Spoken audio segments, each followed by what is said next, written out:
Zombies, zombies, zombies, zombies, zombies. I am your host, Brandon Tobatto, and welcome back to Candy Bar Creepshow.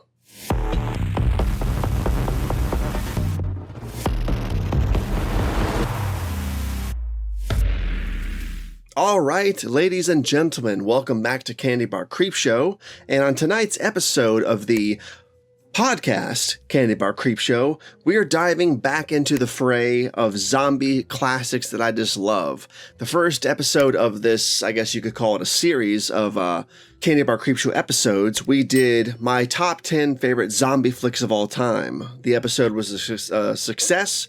It was probably the most successful episode of the podcast so far, and I just had a blast doing it. It was something so cathartic about listening to you guys, my favorite zombie films, talking about them, dissecting them, showing them off on camera, all that good fun jazz. And tonight I really want to do that again with 10 more of my favorite zombie flicks. There's just something so intriguing and enveloping and intoxicating about the zombie subgenre of horror overall, and I can never really get tired of talking about it.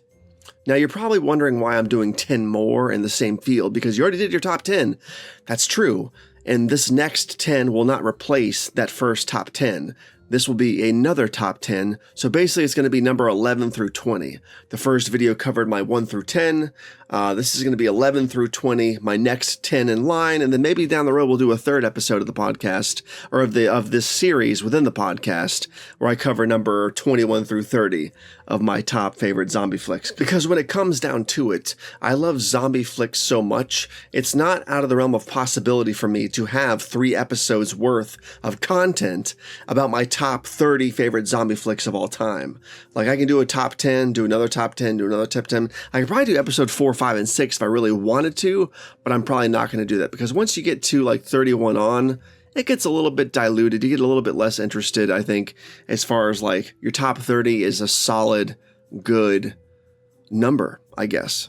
I'm rambling, but I'm hoping I'm making sense. Like, if I were to ever do a top 10 favorite vampire flicks, I could probably just do one episode of that, because there's not a plethora of vampire flicks that I would really care to talk about. Whereas with zombie flicks, I could talk about those all day. I have 100 favorite zombie flicks, but I think once you get past that third list, it gets a little redundant, weird, lame. I mean, I'm lame now, but I think you guys get the point of what I'm saying. So this is episode 2 in the overall top 10 zombie favorites series within the Candy Bar Creepshow podcast. And with that said, I want to thank you guys for watching. Before we begin, please subscribe, like the video, hit the notification bell so you can stay informed on all things TobattoVision when I post stuff.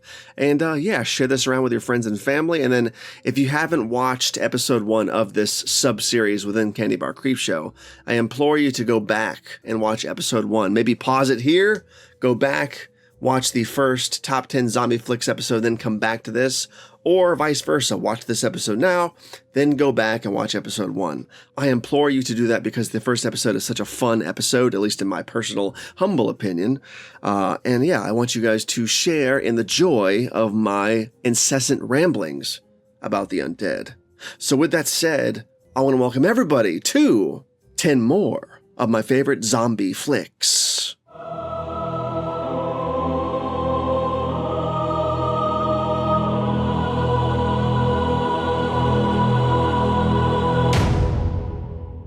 So the first movie I want to cover tonight, number 20 in tonight's top 10 list, is a very humble zombie film, very, very low budget. It came out under the Dimension Extreme banner, if you guys remember that banner from the early to mid 2000s. Had a lot of great content come out beneath that umbrella. And this is a very cheaply made zombie film, as far as cheaply made zombie films go, at least back then. And it was filmed right here in my home state of Florida, which is very cool. It's a very weird film. Not many people that I talk to about zombie flicks even remember this movie at all. Nobody ever talks about it in general, that I know at least. And it never really shows up on anybody's top 10 or top 20 list. And I think it's a very, very underrated zombie flick. I think it just sort of came and went. I think I got it from Walmart, and I'm assuming that's probably where the bulk of its sales happened, is at Walmart. But for some reason, nobody talks about it. And I think it's a very, very good zombie flick. It's not the best. It's not the most expensive. It's just a very obscure, weird, acid-trippy zombie flick, and I think it deserves a lot more praise than it gets. According to the back of the DVD in my hands, BloodyDisgusting.com quoted it as the holy grail of true independent horror films. I'm not sure if I would go that far, but it's a damn good zombie romp, that's for sure. And if anybody in the chat has seen this film, you're going to agree with me 100%. At least I think you will. The movie we're talking about first, at number 20, the number 20th slot, is 2008's Automaton Transfusion. Let's get into it. Automaton Transfusion is a cinematic oddball that's impossible to ignore.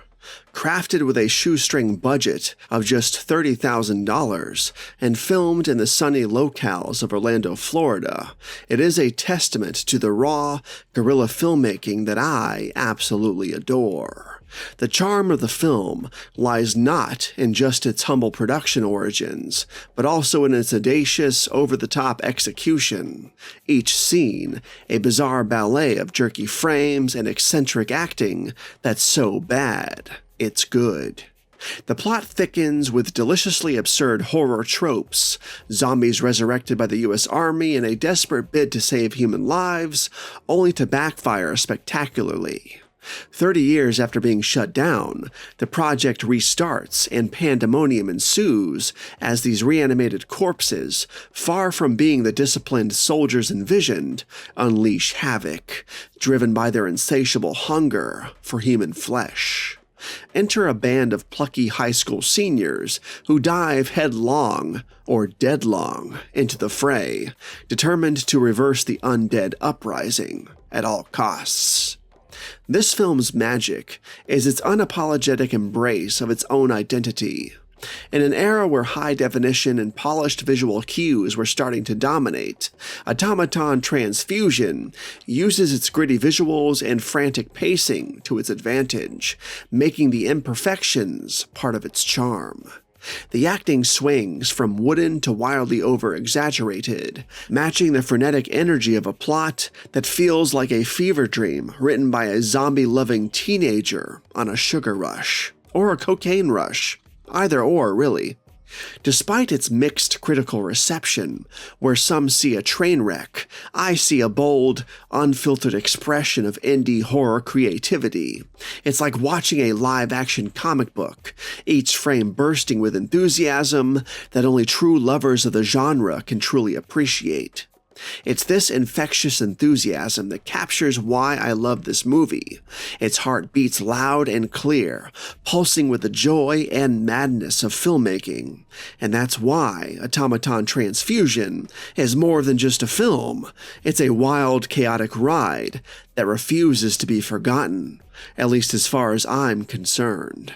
All right, so that was Automaton Transfusion, a very, very, very, and I can't say this enough, underrated zombie flick. Perfectly earns that number 20 spot in my next top 10 list, which we're discussing now.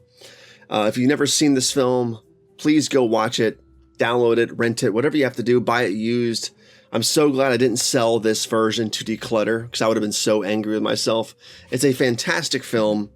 Again, once you get used to the very strange frame rate, because the frame rate is very, very strange, I think you'll love it. It is a fantastic little indie zombie flick. Good for them and getting picked up by Dimension Extreme to release it. And no spoilers. This isn't really a spoiler, but I'll warn you anyway, just in case you consider it a spoiler. The movie leaves itself open for a sequel. As a matter of fact, it directly sets up a sequel that we never got, unfortunately. I would love to have seen 2 or 3 or 4 more of these things. It was such a fun little movie. Very short runtime, funny acting, pretty good gore and gross out effects. Just a very charming, gross little zombie flick, and I love every single moment of this thing. Every single moment. But let's put this one to bed, and let's talk about tonight's number 19 slot. 19 out of my next top 10 list. We're moving up the charts now. So, this zombie flick, the physical media version I'm about to show you is in a 2-pack, so bear with me on that. I don't have a single solo version on physical media, unfortunately. I would love to have the VHS tape of this. But back in the day, in my Videoland days, which was my favorite video store of all time, there was always this VHS there that always tripped me out. Now, in a sea of VHS tapes that tripped me out, mind you, because most VHS tapes, especially in the horror movie section, right, tripped you out. They had really, really, really intricate paintings as far as cover artwork goes, just really bizarre imagery that hooked you, that made you want to rent them, that totally blew my mind as a kid. But there was one tape that always just said, hey, Brandon, come over here, rent me. And for some reason, I never did. Matter of fact, I don't think I actually saw this movie until the mid-2000s, maybe?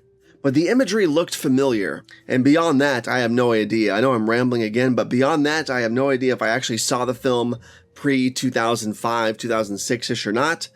But everything I watched within the film seemed familiar in the most primitive way possible. Maybe I saw it in passing as like a 2 or 3-year-old before I really, got into the scene, I guess.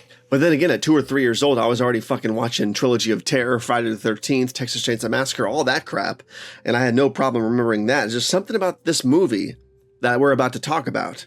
It was somewhere in the primordial gel of my brain, and I cannot put my finger on it.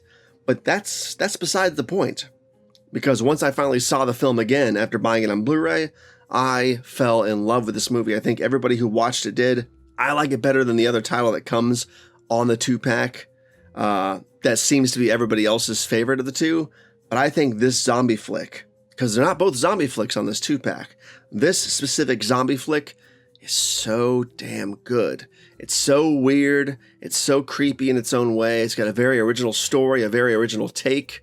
Not bad acting, very creepy original score. Some of the freakiest fucking looking zombies you've ever seen in a movie as far as I'm concerned. And we are talking about, yes, I'm finally getting to the title. I know I ramble a lot. Bear with me. We're talking about The Video Dead. Not TobattoVision. The Video Dead. A phenomenal little very low budget zombie flick. At least I think it was very low budget. But a very underrated pseudo-classic in the making. I'm surprised it doesn't have more of a cult following than it does, especially since they released this 2-pack. It's just one of those zombie flicks you don't hear a lot of people talk about all the time, which kind of upsets me. It disturbs me. It really gets under my skin a little bit. But with that said, let me shut the fuck up and we'll dive directly into The Video Dead and talk about why it's my number 19 choice in my next top 10 list of my favorite zombie movies of all time. So let's talk about it right now. There's something undeniably captivating about The Video Dead, a low-budget, off-the-rails, 1987 horror extravaganza that tantalizes with its utter strangeness and nostalgic charm. This isn't your garden variety zombie tale. Oh no, it's a bonkers ride where zombies don't just walk out of the grave, they walk out of the TV screen. Imagine a paranormal television that serves as a portal for the undead from a black and white horror flick called Zombie Blood Nightmare to crash right into our reality. It's as if the TV said, forget 4K, I'm delivering zombies in full terrifying resolution right here in real life. What's not to love about a plot that feels like a fever dream caught on VHS? It tosses predictability out of the window and replaces it with a narrative where zombies are a smorgasbord of eerie, including a chainsaw-wielding bride that's absolutely nightmare fuel. That's right, a bridal gown paired with a chainsaw. Pure, unadulterated nightmare fuel, and gloriously so. It's this blend of the terrifying and the bizarre that hooks you. And let's not forget about the zombies themselves. Their haunting visages are a stark departure from the typical moaning drifters of zombie lore. These creatures are frightfully alive, strategic, and sadly, envious of the living, leading to some chilling confrontations. Then there's the soundtrack, a tri-creator marvel that perfectly complements the film's eerie ambiance. It's like the cherry on top of this ghastly sundae, enhancing every scene with an auditory experience that's as uniquely offbeat as the plot itself. Directed with a wild heart by Robert Scott and featuring a cast who embrace the madness, The Video Dead sets itself apart in the zombie genre. It's a film that doesn't just entertain, it dares to be different, pushing boundaries with its concept and execution. This movie isn't just watched, it's experienced in all of its gory glory. It's a cult classic that revels in its identity, and that's why it's a treasure in the landscape of 80s horror, unapologetically weird and undeniably memorable. So, if you're in for a night of eccentric, chilling entertainment, look no further. The Video Dead is waiting to come alive on your screen, and it's eager to meet you. Just maybe, don't watch it alone. So that was Video Dead. I love this movie. I love everything about this movie. I wish there was an extended cut somewhere. I'm hoping for a 4K eventually, a standalone release. Who knows if and when we'll ever get that. I think this 2-pack is pretty old at this point from Scream Factory. But yeah, The Video Dead is phenomenal. I need to track down the VHS tape because I can't remember if this is actually the same artwork that was on the VHS tape or not. Let me know in the comments if that's accurate or not. But I just remember the Video Dead artwork being insanely weird as a kid, but I can't remember if this was the exact artwork. Let me know in the comments. I could just be crazy and forgetting part of my brain back in the early 90s, like with everything else. So let me know. The Video Dead classic, number 19 spot. The next movie on the list we're going to talk about, at number 18 of tonight's top 10 list, we're going with a movie that came out just a few years ago. At least I believe it came out in 2018-ish, 2017. I think it was 2018. But it was a very, very, very bizarre zombie flick. I didn't see it in theaters. I'm not even sure if it went to theaters here in America. I think it's a foreign film. Matter of fact, I'm positive it's a foreign film, but I'm not really sure if it came over here in the States or not. Either way, I caught up with the film on streaming in probably 2019, I think, maybe 2020. But as soon as I sat down and finally watched the film, I don't even think I sat down to watch it specifically. I think I finished something else and then I came across, I'm like, you know, I'm just going to finally check out this movie. And I did. And I sat there totally captivated. It was late at night. I think I was watching it by myself. I think Shannon had already went to bed. It blew me away. I was really surprised by how intense it was. It was a very serious film, little snippets of levity, but a very nihilistic, lonely, isolated, bizarre, original take on the zombie apocalypse. It's about one dude held up in an apartment complex. There was a party, everybody turned into zombies. He's sort of the only person left in this whole apartment complex. He's got to batten down the hatches, get supplies. He has hallucinations throughout the movie. And the freakiest part of the film, besides the fact that it takes place in Paris, is that the zombies in this movie don't make any noise. They don't moan, they don't groan, they don't scream, they don't say brains, none of that stuff. The only sound effects they make is incidental. You hear their teeth gnashing, so you hear like the sound of the teeth going like that noise. You hear that when they're trying to bite stuff. You hear their clothing rustling or their shoes, the scrape of their footsteps on the ground as they're moving. They don't make any noise using their throats or their vocal cords. They're just, you hear the clothes moving, the footsteps running down the street, and you hear the sound of their teeth gnashing. It's a very freaky concept that's never really been explored, as far as I know, in any other zombie TV show or movie. Zombies usually make groans and moans and screaming noises, right? But in this movie, they're totally silent. It is bizarre. And the movie we're talking about, at number 18, I unfortunately don't own it on physical media yet, so I can't hold it up, but we're going to talk about it all the same. My number 18 choice, if you haven't already figured it out, considering I said Paris, we are talking about the infamous Night Eats the World. Let's talk about it. The Night Eats the World stands out as a hauntingly beautiful yet bone-chilling journey into zombie-infested Paris. Unlike the bustling cities of America, often portrayed in horror films, Paris, with its iconic architecture and romantic air, presents a chillingly unique backdrop for an apocalypse. This European setting infuses the film with an exotic allure that makes the undead nightmare even more striking. Directed by Dominique Rocheur and based on the captivating novel by Pitt Agerman, the film stars Anders Danielsen Lee as Sam, who gives a riveting performance that anchors the story's emotional depth. The film opens with a simple yet horrifying premise. Sam awakens to a silent, zombie-overrun Paris after being knocked unconscious at a party.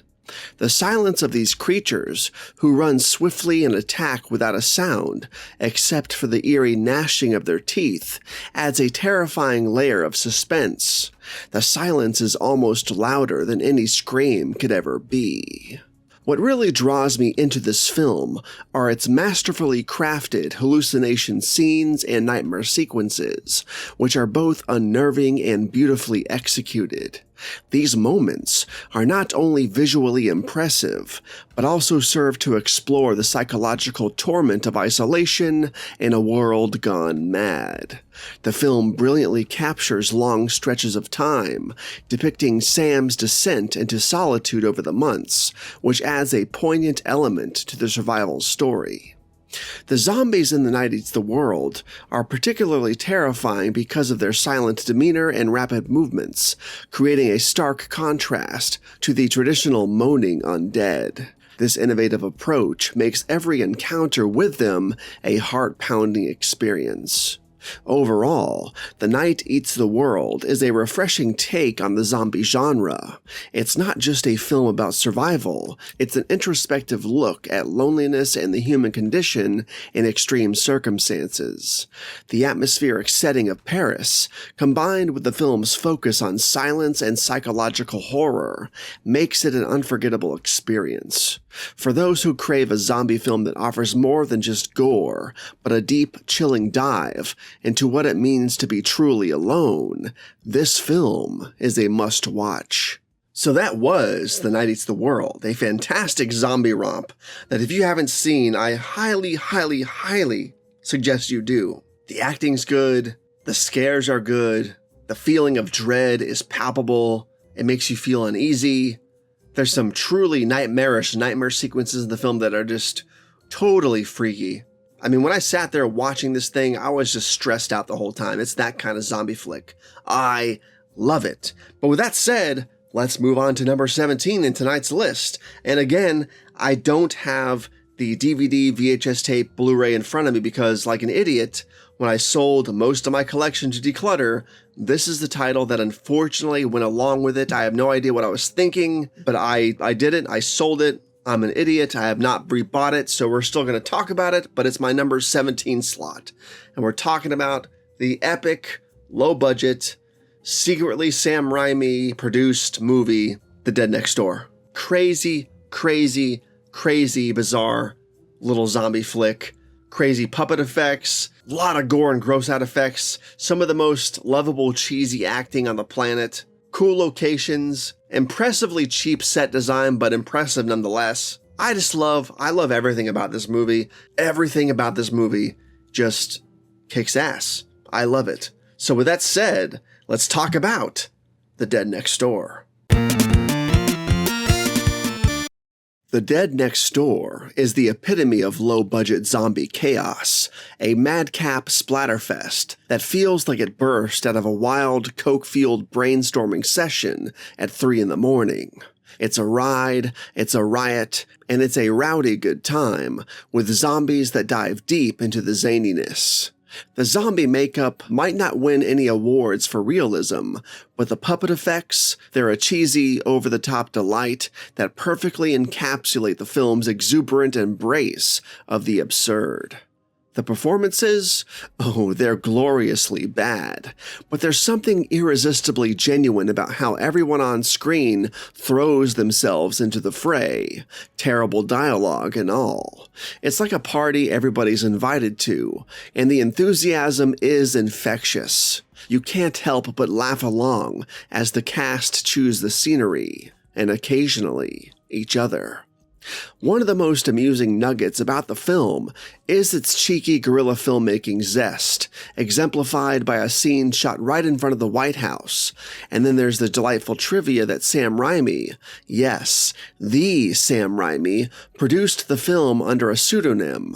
And let's talk about the soundtrack. It's a weird world where J.R. Bookwalter's original score not only sets the eerie tone for this film, but also reappears in the grimy corridors of the 1993 shockumentary, Traces of Death, and the 1989 film, Robot Ninja, among additional music, of course, which also featured in Traces of Death. I mean, that's weird. It's a strange musical journey that ties a bizarre bow on this cult classic. The Dead Next Door thrills with its lo-fi aesthetics, shot on the kind of Super 8 film stock you'd associate more with nostalgic family vacations than apocalyptic undead onslaughts. This creative choice adds to the film's raw, gritty charm, making every gory moment feel like an underground treasure. In this world overrun by carnivorous undead, where a mysterious cult sees zombies as divine retribution, the Zombie Squad's adventures through gore-splattered showdowns are as ludicrously entertaining as they are unabashedly gruesome. This film doesn't just lean into its B-movie badge, it wears it like a Medal of Honor. For anybody with a taste for the wonderfully weird and wickedly wild, The Dead Next Door is a cult classic that promises and delivers an uproariously good time. So that was The Dead Next Door, a fantastic little zombie film. Super fun time watching that film. I've loved it since the first time I saw it. And if you've never seen The Dead Next Door, I highly recommend that you find a way to see it. I think there was a really cool Blu-ray release a few years ago. I think it's pretty pricey now. I need to go back and buy it myself. I guess I need to check first and see if there's a 4K coming out. It's loaded with cool effects, very cheesy acting, but cool set locations, cool story, cool music. Seeing the zombies in front of the White House was pretty funny. It's a fun time, especially if you're going to drink some beers, hang out with some friends, have a little party. Dead Next Door is a fun time, especially for that kind of setting. So highly recommend it. But next up on the list at number 16 is a zombie sequel that I saw for the first time back in maybe 2000 or 2001, 2002. I'm not sure exactly when it was, but I didn't rent the film from Videoland. I actually rented it from Blockbuster. For some reason, Videoland didn't have this specific movie on VHS or DVD, but Blockbuster did. I was very happy that I finally rented it. I had seen it there on shelves for a little while before I finally got up the nerve to rent it because I was so confused by the title. And you guys probably already figured out what I'm talking about at this point, because the story on the back of the DVD made it seem like had nothing to do with the other film in the series, which it didn't. But it was a sequel, and it was from Lucio Fulci. So it was just a very weird entry point into this film. And you probably already guessed what I'm talking about at this point. But I'm talking about, of course, Zombie 3. And I'm pretty sure this is the exact version of the DVD that I found on shelves in Blockbuster that time. This is also the same version of the DVD that came in the Zombie 3-pack, the infamous Zombie 3-pack from back in the day. And I love this DVD release. This is a great piece of physical media. But the movie itself is fantastic. It's charming. It's fast-paced. It's fun. It's frenetic. It is a zombie masterpiece in its own right. It's a Lucio Fulci film, co-directed by Bruno Mattei, because Lucio Fulci had to step away because he got sick. But it's a Lucio Fulci film. It is Zombie 3. It is not a direct sequel to Zombie 2, but it is in the same lineage, at least in Italy. So, kind of confusing. I'll have to do a video at some point that really breaks out the whole zombie title discrepancy, because you got Zombie 4, 5, 6, and so on. And none of them are really true sequels to Lucio Fulci's Zombie 2, which in itself is not a true sequel to Dawn of the Dead, which was technically Zombie in Italy. Okay, anyways, I'm getting ahead of myself here. You guys know the whole zombie title discrepancy game, but that's not what we're here to discuss. We're here to discuss Zombie 3 and the epicness it delivers on screen. Machete-wielding zombies, grotesque, slime-covered, melted, decomposing DJs, flying refrigerator heads, and helicopters. lots and lots of helicopters, and really, really cheesy late 80s action movie music for some reason. But I love every single minute of it. Is it better than Zombie 4? No. But it's great. Let's talk about Zombie 3. In the peculiar world of zombie flicks, Zombie 3 spins its own thread of undead chaos, dangling delightfully on the edge of the bizarre. While it doesn't capture the charm of the island escapades in Zombie 2 or the jungle fever of Zombie 4, this 1988 Italian horror feast finds its own ground. Or should I say, air. Yes, because where else does a zombie head take flight straight out of the refrigerator, delivering a masterful stroke of terror and hilarity? Yes, I'm not joking, there is literally a flying zombie head in this movie, and it is glorious. The film, crafted under the sometimes dual direction of Lucio Fulci and Bruno Mattei, takes us to the not-so-idyllic setting of a top-secret lab in the Philippines, where experiments with a deadly virus dubbed Death 1 turns the deceased into aggressive, neon-hued party crashers. These aren't your slow, lumbering types of zombies. Some are frenetically swinging machetes, while others sprint with a gusto that would put living Olympic sprinters to shame. What really hooks me in about Zombie 3 isn't just its neon-infused undead, or the fact that scientists and military men alike are outsmarted by their own creations, but the cacophony of sound that accompanies each scene. The score, a zany, synthesizer-heavy soundtrack, could easily be mistaken for an action-packed, gun-blazing 80s blockbuster rather than a tale of apocalyptic reanimation. It's a part of the film's charm, dancing on the fine line between serious horror and slapstick comedy. As for the characters, they're a delightful mess of cliches and chaos, navigating through the escalating outbreak with a blend of bravery and utter confusion. And let's not forget the vibrant palette of neon greens and yellows used for zombie makeups. It's as if someone threw a highlighter party on set, and everybody, alive or undead, was invited. Zombie 3 may not win any awards for narrative originality or scenic allure, but it captures a spirit of fun and absurdity that's too entertaining to dismiss. It's a vivid reminder of the genre's versatility, proving that even in a story as tried and true as Zombie Outbreaks, there's room to experiment with color, pacing, hilarity, and sound.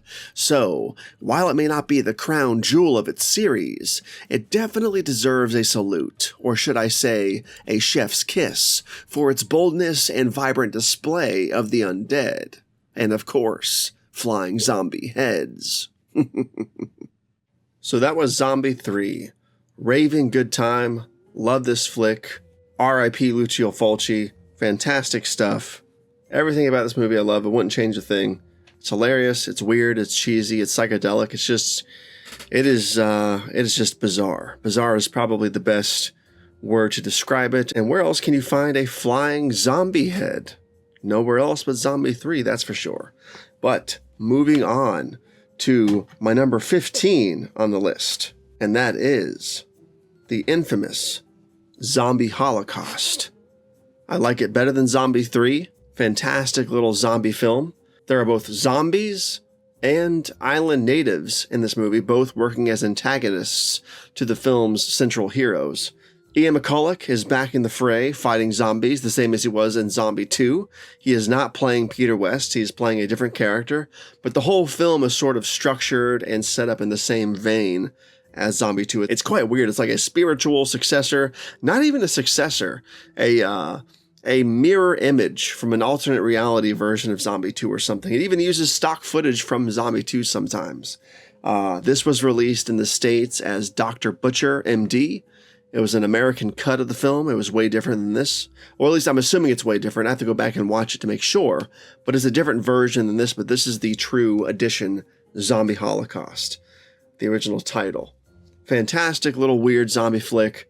Very bizarre. Very bizarre. But I love everything about it. And Ian McCulloch is always a welcomed addition to these movies.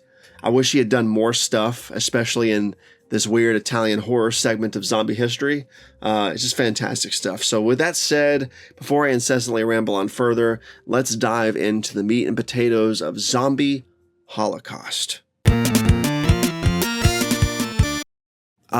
Zombie Holocaust, a wild ride through the gore-splattered lanes of cult cinema, where the bizarre meets the downright grotesque. The film, directed by Marino Girolami in 1980, dances on the fringes of horror, setting a team of intrepid scientists on a corpse-littered path from NYC to a remote Indonesian island. Here, they encounter the demented Dr. Obrero, a mad scientist with a penchant for transforming both the dead and the living into a gruesome tableau of horror. Why do I adore this frenzied spectacle of zombies and cannibals? Well, for starters, it feels like I'm peering into what I like to call an alternate reality of Lucio Fulci's Zombie 2, a crazy funhouse version of Zombie where the madness is dialed up to 11. The mighty Ian McCulloch returns as well, delivering another great performance just as he did in Zombie 2, before a character that is eerily similar to its Zombie 2 counterpart, lending a weird sense of deja vu that is both absurd and delightful.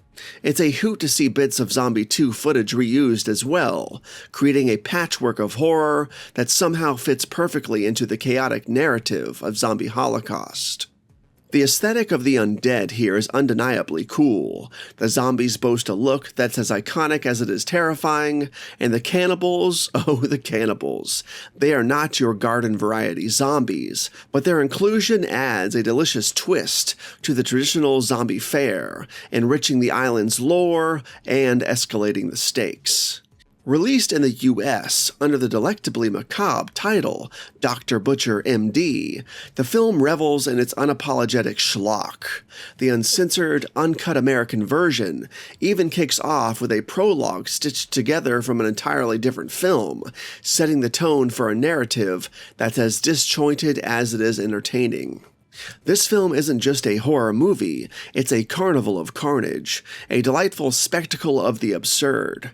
Its charm lies in its ability to embrace its flaws, turning what might be weakness into the very elements that make it so endearing.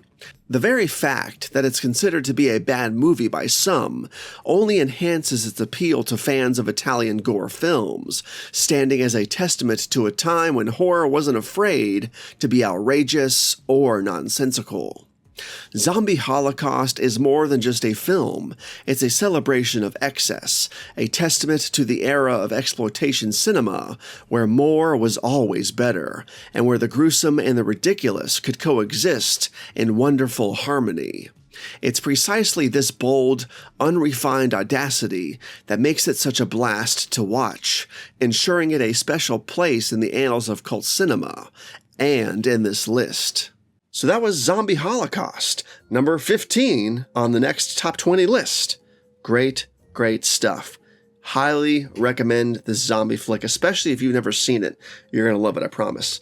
But next on the list, at number 14, people, we're getting down to the wire, is the infamous Peter Jackson-directed classic, filled with more gore and gross out and filth and pus than probably any other zombie film in existence.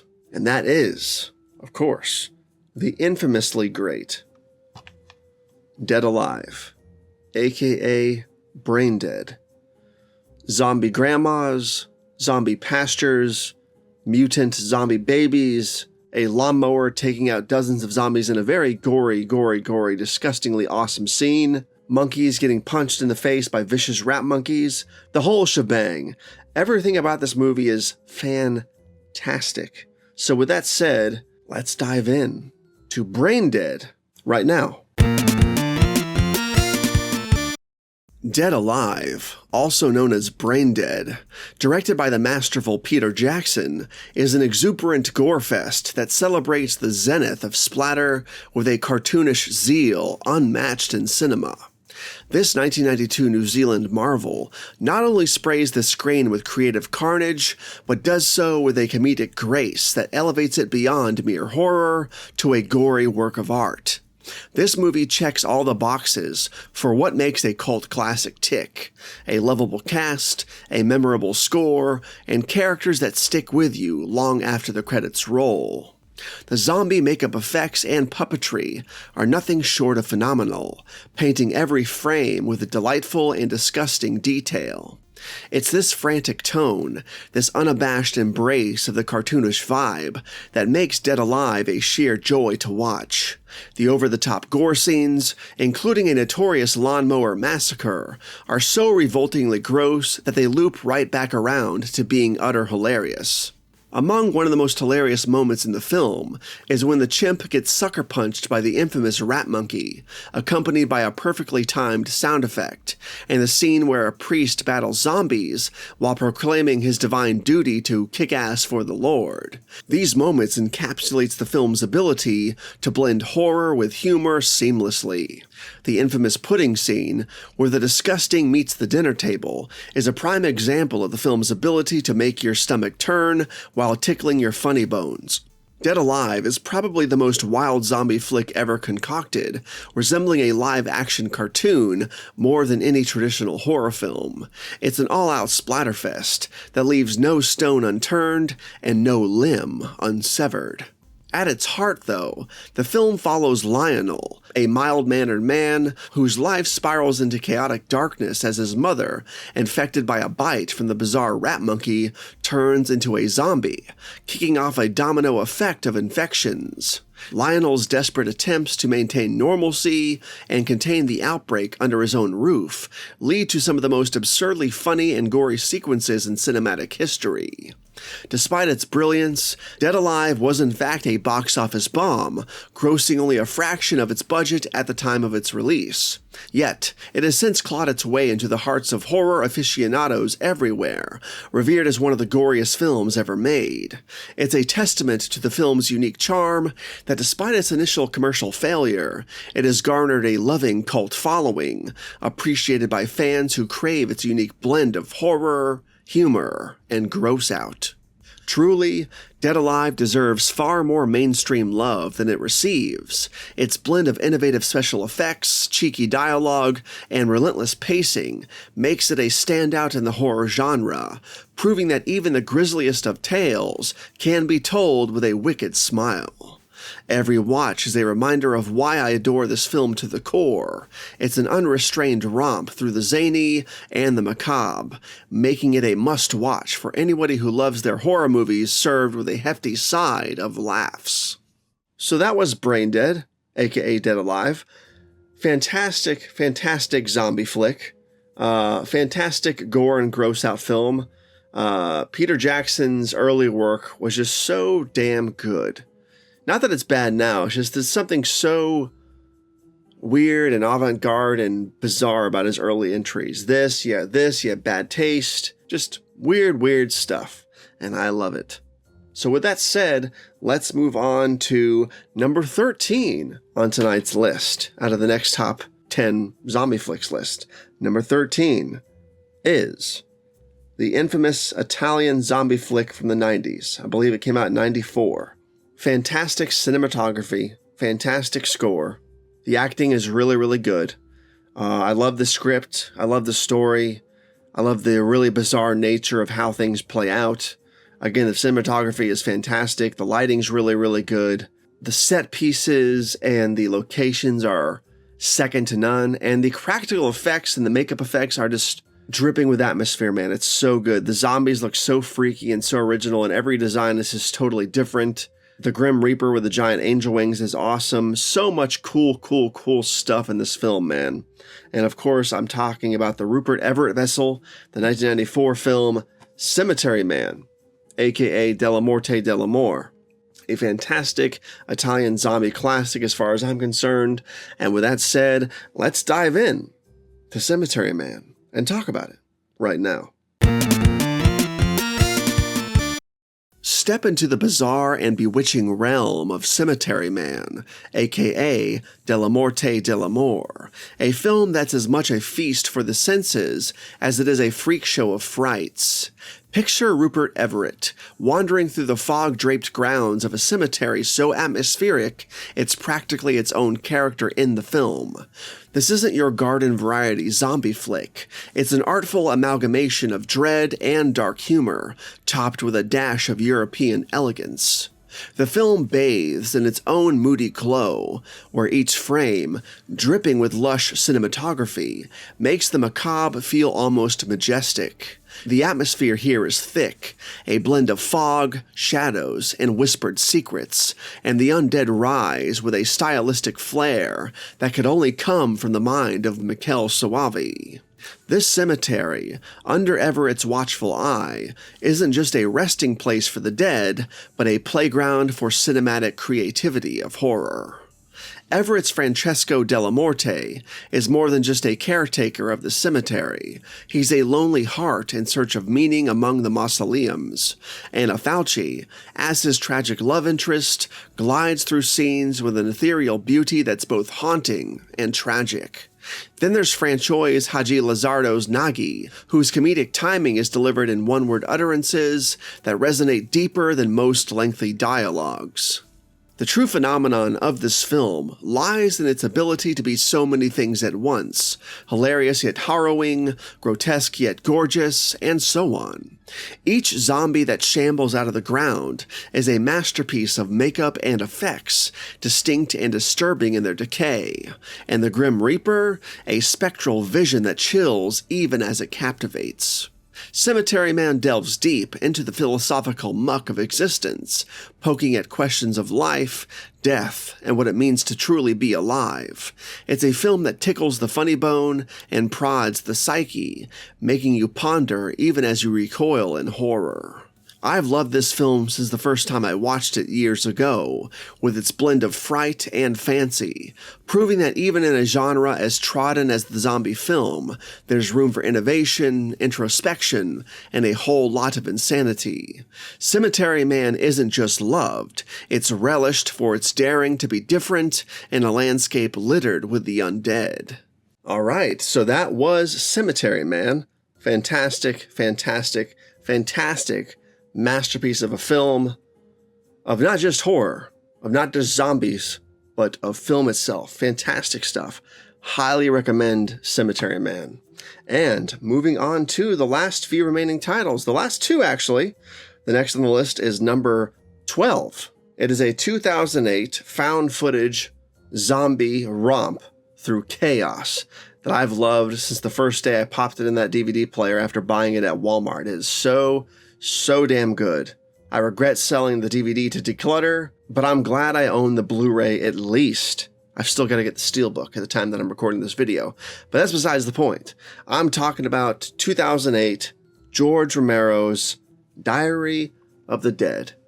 A very, very underrated and, in my opinion, disrespected zombie flick by the masses in the horror community at large. People just seem to not like this movie. Even people who have never seen it, just hearing people say, it's okay or it's not very good, they just take people's word for it and never saw it.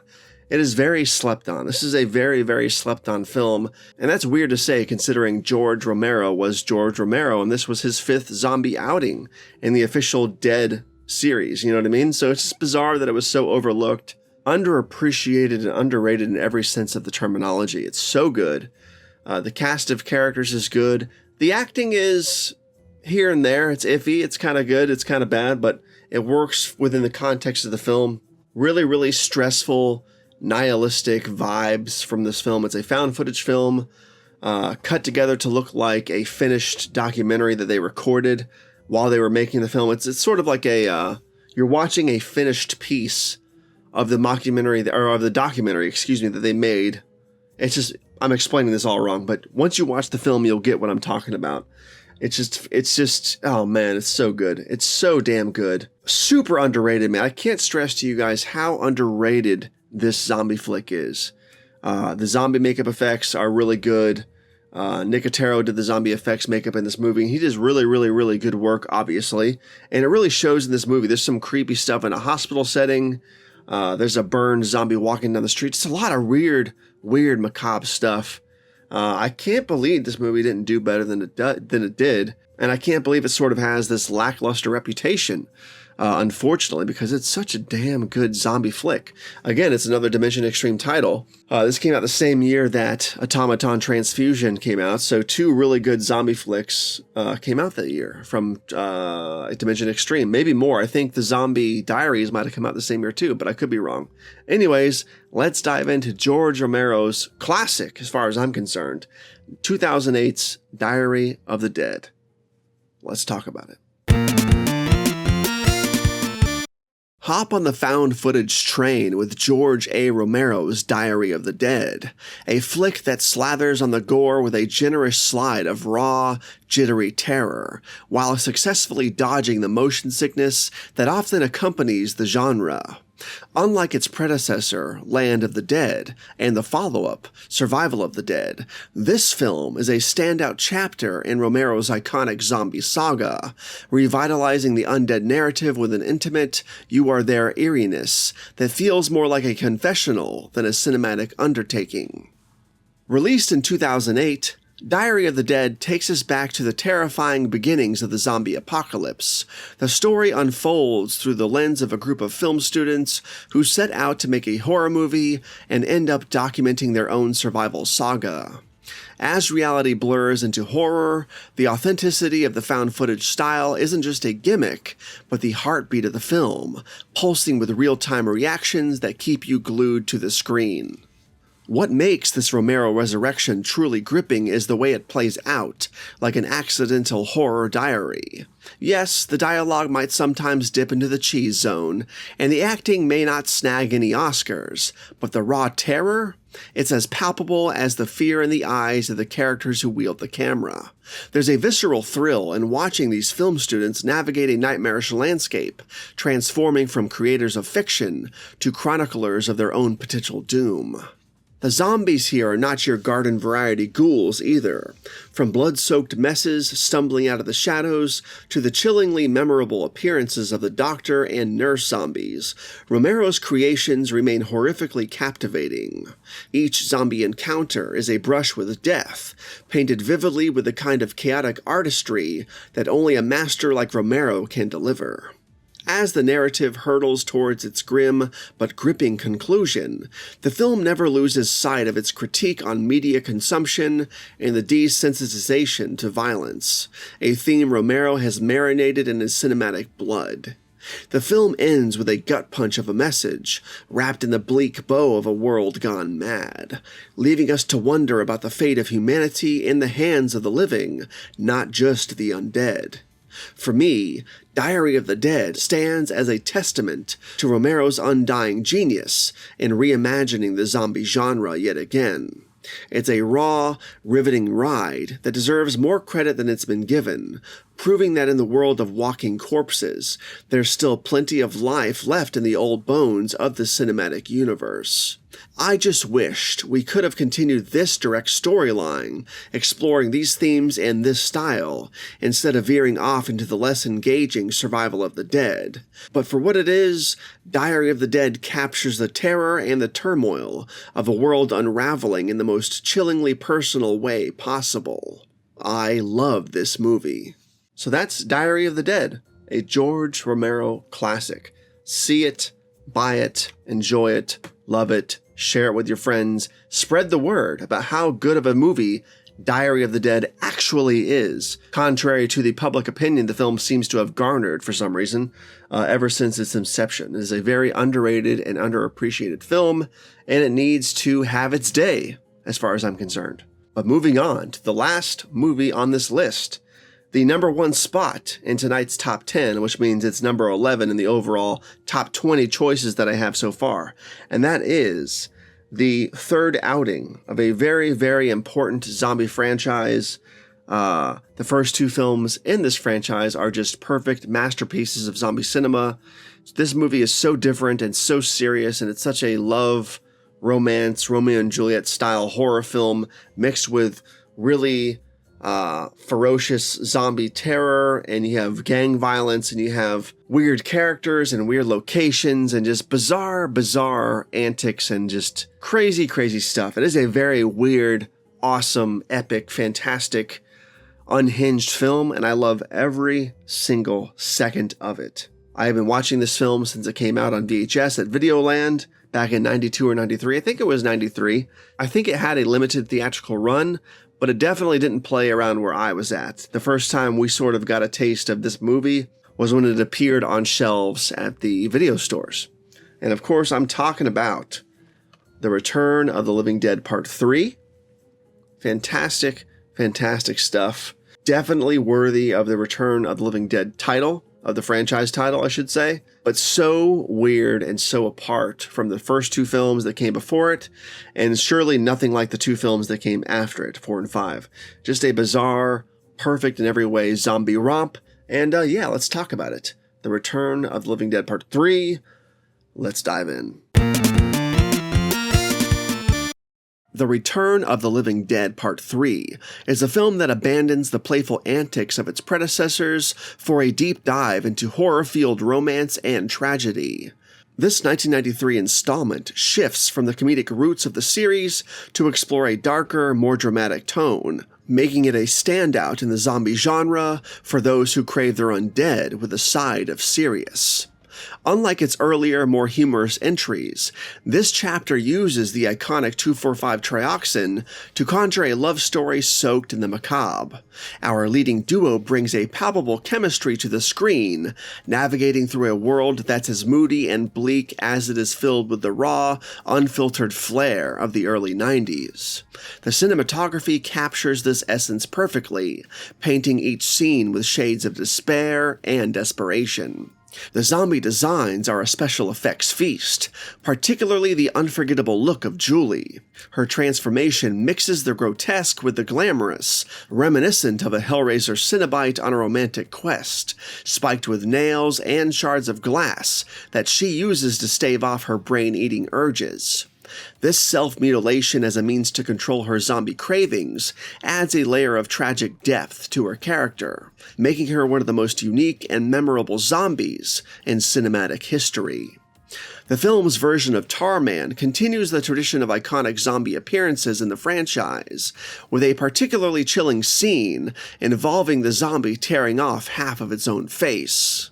The inclusion of Riverman, who evolves into a sort of cyborg zombie, introduces a hybrid horror element that foreshadows themes explored in later sequels, such as Necropolis.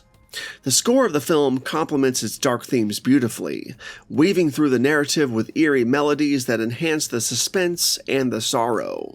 The climactic ending, reminiscent of some kind of horrific Romeo and Juliet, seals their fate in a heartbreakingly fiery demise that echoes the film's central theme of doomed love. The Return of the Living Dead Part 3 is a film that stands apart, not just for its horror elements, but for its deep dive into the emotional turmoil of its characters. It's a cult classic that deserves applause for its daring to deviate from its roots, embracing a grim tale of love, death, and the undying. For those who appreciate their horror with a hefty dose of heartache, this movie delivers a beautifully macabre ballet of the damned. Absolutely fantastic zombie flick. So that was Return of the Living Dead Part 3. And with that said, I think we need to go through from top to bottom, or from bottom to top, and just sort of refresh our minds of tonight's top 10. So let's do it.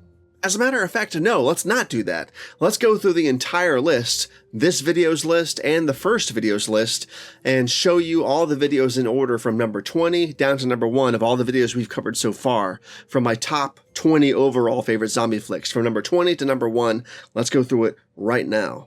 At number 20, we have Automaton Transfusion. 19, The Video Dead. 18, The Night Eats the World. At 17, we have The Dead Next Door. Number 16 would be Zombie 3. Number 15 would be Zombie Holocaust. At 14, we have Dead Alive. 13 would be Cemetery Man. At 12, we have Diary of the Dead.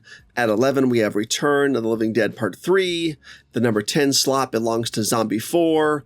9, Hell of the Living Dead. 8, Burial Ground. 7 would be Children Shouldn't Play with Dead Things. 6 is Return of the Living Dead Part 2. Number 5 would be Dawn of the Dead 2004. Number 4 would be Dawn of the Dead 1978. 3 would be The Return of the Living Dead. Number 2 would be Zombie 2. And number 1 would be Day of the Dead. Honorable mentions will include Zombies of Mass Destruction, Zombie Nightmare, Night of the Comet, and Night of the Living Dead 1990. Let's talk about them real quick. In the realm of zombie cinema, several films deserve an honorable mention for the unique take on the genre. Zombies of Mass Destruction serves up a political satire twist, blending laughs with the living dead in a small town setting beset by an undead outbreak. Zombie Nightmare adds a dash of the supernatural vengeance to its storyline, featuring a resurrected teenager who comes back as a zombie to avenge his own death. Night of the Comet mixes teenage angst with apocalyptic fun as two sisters navigate a world where a comet has turned the majority of the population into dust or zombies. Finally, the 1990 remake of Night of the Living Dead, directed by Tom Savini, pays homage to the original while injecting its own modern flair and deeper character development, making it a noteworthy reinterpretation of George Romero's classic that captivated a new generation of horror fans. Each of these films brings a unique flavor to the zombie genre, proving its versatility and its enduring appeal. All right, folks, thanks for joining me on this next venture into the zombie subgenre with my next top 10 list and the overall top 20 list of zombie flicks I love so far. This was a fun episode to record. I hope you guys enjoyed it as much as the first episode. Again, I appreciate you guys coming on here and listening and enjoying it and interacting with me in the comments and listening to this guy's incessant rambling, because I tend to incessantly ramble a lot like I'm doing right now. And what I would like to do in the future, I can't guarantee it'll be the next episode of the Candy Bar Creepshow podcast, but I would like to get to it sooner than later. I would like to do yet another top 10 zombie flicks and make it the third and final chapter of this zombie series within the overall Candy Bar Creepshow podcast overall. And that episode would cover number 21 through 30, basically, of my next top 10. So that'll be a fun episode to do, I think. Let me know in the comments if that's something you want to see, another episode of these top 10 zombie flicks. And yeah, it'll be a good time. I think it will be a very, very good time as long as you guys enjoyed this episode. Again, go back and watch episode 1 of this zombie top 10 lists if you haven't seen it. And yeah, I appreciate you guys coming here. Thank you for watching Candy Bar Creepshow. Please like, subscribe, and share the video. Subscribe to TobattoVision, and I will see you guys on the next episode of Candy Bar Creepshow. Good night. Thanks for watching, and send more cops.